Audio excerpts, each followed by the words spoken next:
महाराष्ट्राचा news channel मध्ये आपल्या सर्वांचं स्वागत आहे। जुन्या वैमनस्यातून युवकाचा खून। मेहकर शहरातील जानेफळ रोड परिसरामध्ये जुन्या वैमनस्यातून पैशाच्या वादातून एका 20 वर्षीय तरुणाचा खून करण्यात आला आहे। आकाश राजेश नन्नवरे वय वर्ष 20 राहणार माळीपेठ मेहकर असे मृतक तरुणाचे नाव आहे।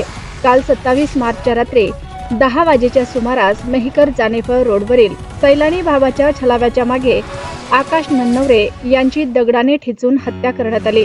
27/5/2024 रोजी दुपारी 4च्या सुमारास गणेश किशोर थाबडे राहणार माळीपेठ मेहकर याने मृतकाच्या घरी येऊन धमकी दिली, मी तुमचा मुलगा आकाश याला जीवाने मारून टाकेन अशी धमकी दिली होती व त्यानंतर रात्री 11 वाजताच्या सुमारास गणेश किशोर थाबडे याने त्यांचे 2 ते 3 मित्रांसह जुन्या वादाच्या कारणावरून शस्त्राने दगडाने ठेचून मेहकर जानेफळ रोडवरील सैलानी बाबाच्या छलाव्याच्या मागे आकाश राजू नन्नवरे वय वर्ष 22 राहणार माळीपेठ मेहकर यात जबर मारहाण करून गंभीर जखमी करून त्याचा खून केला आहे। हा खून पैशाच्या किंवा सावकारी प्रकरणातून ही हत्या झाल्याचे बोलले जात आहे।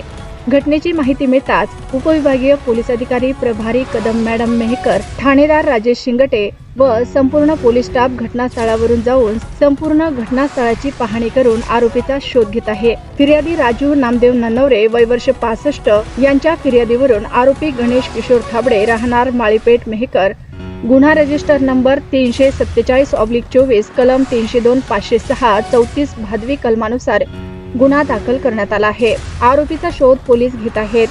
ताज्या बातम्या पाहण्यासाठी आमच्या आवाज महाराष्ट्राचा या न्यूज चॅनलला सबस्क्राइब करा। व्हिडिओ आवडल्यास व्हिडिओला लाईक आणि शेअरही करा। आवाज महाराष्ट्रासाठी कार्यकारी संपादक विजय माने।